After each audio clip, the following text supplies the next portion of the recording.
Well, it started in 1928 with my great-grandfather. That's when Alex and Gladys McClard got their hands on a barbecue recipe that makes this restaurant legendary. Cousins Scott and Kyle McClard are part owners of this business, and Scott says McClard sees many of its customers return. I'll come out here to the bar sometime and I'll have an old-timer sitting here, he's 60, 70 years old, and he'll go, you know what? So, your great-grandfather used to fix me a sandwich and a bowl of beans and slaw. It tasted just like this. I love that. But it's not just locals who love to eat at this place. I flew 1,500 miles to get the best barbecue in the country. This McClard's was in the book 1,000 Things to Do Before You Die as one of the best barbecue places in the country. That's why I'm here. U.S. Today, Southern Living, and the Travel Channel also rave about the food. Even former President Bill Clinton loved to eat here while he was in office. Let's see. I've been on Aerosmith's bus. I can't name you the celebrities that I've met and been a part of. F. Murray Abraham is a big fan of ours. He's an Oscar winner. Air Force One. We've served Air Force One while President Clinton was in office. McClard's has been family-owned and operated for 84 years, and the family has no intention of turning the business into a bigger chain.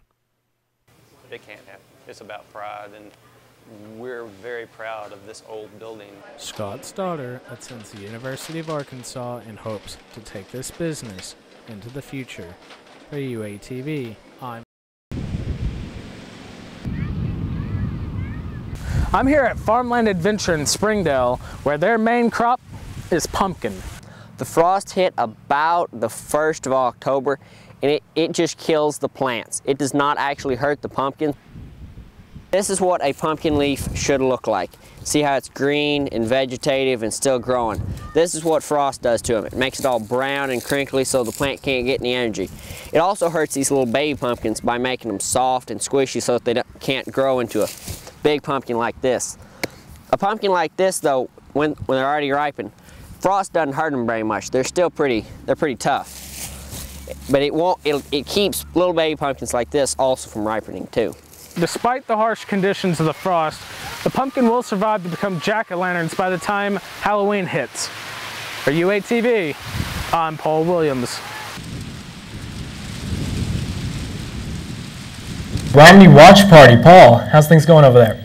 It started off really lighthearted. Everybody was happy, and as the races started to tighten up, the mood has definitely shifted to more of a concerned feel about Wisconsin being called, and Florida looking like it may swing to Obama right now. The people here are a bit worried about that. They are definitely concerned, and I've even had it put to me by one of the people here, if Florida is won by Obama, it will be a short night for the Republican Party. Wow. So the mood has shifted from more of a confident viewpoint to now more concerned about these big states. Exactly. It's more of a concern about the swing states. Florida definitely is a big concern, and that's a major shift from how they felt when Virginia was called for the Republican Party earlier tonight. Right. Paul, how many people are at the Romney Watch Party tonight? I would say probably right now we have over 300. I'm not certain about that number, but it's a very large group of people. There are people out in the main corridor watching the local election here in the state of Arkansas, and there are people in the ballroom who are more concerned about what is happening with the election as far as Romney and Obama go. All right. Thank you so much, Paul. No problem. To World War II buffs, the B-29 conjures up images of planes flying into Hiroshima to drop an atomic bomb and end the war. This aircraft is not only special because it is the last of its kind to fly, its pilot is only the third female to fly it. She says it's an honor. Humbling. This is an aircraft that changed the course of history. It's not an easy aircraft to fly, and being the third, you walk up to it and you look at it and you think, wow, I better not screw this up. Debbie King grew up around aircraft. I was really raised in a neighborhood that was founded around Love Field in Dallas, and all of the children in the neighborhood were kids, airline kids. So none of this was unusual to me.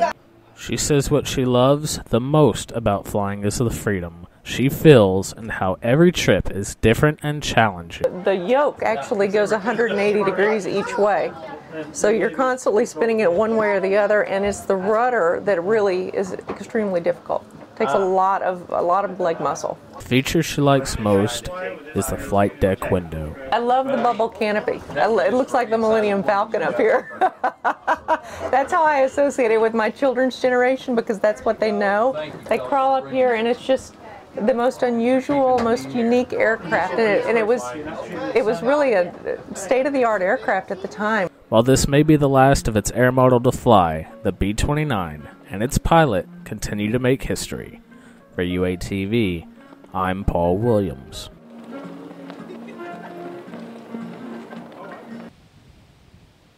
Old Main is the oldest building on campus, and to some, is possibly the creepiest. Whether it is the spoofer stone, the gothic look, or the sound of the floor as you walk on it, some find this building to be a little strange.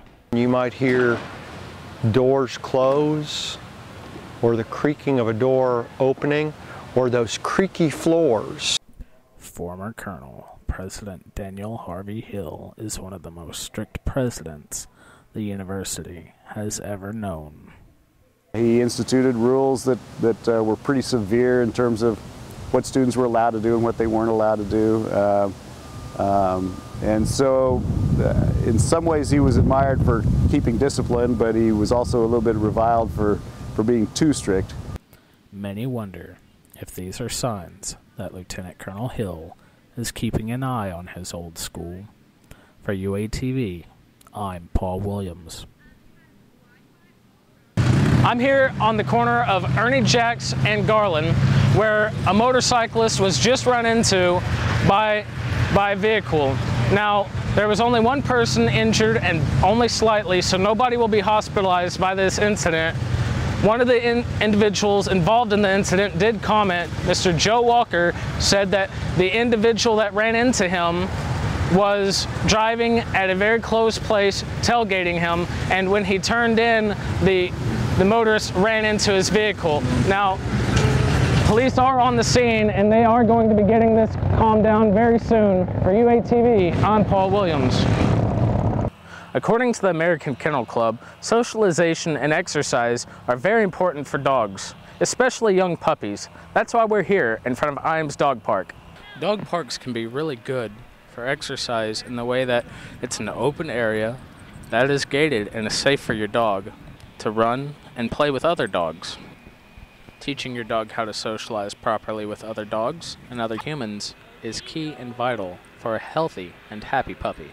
That's why it's important to bring your dog to your local dog park. For UATV, I'm Paul Williams.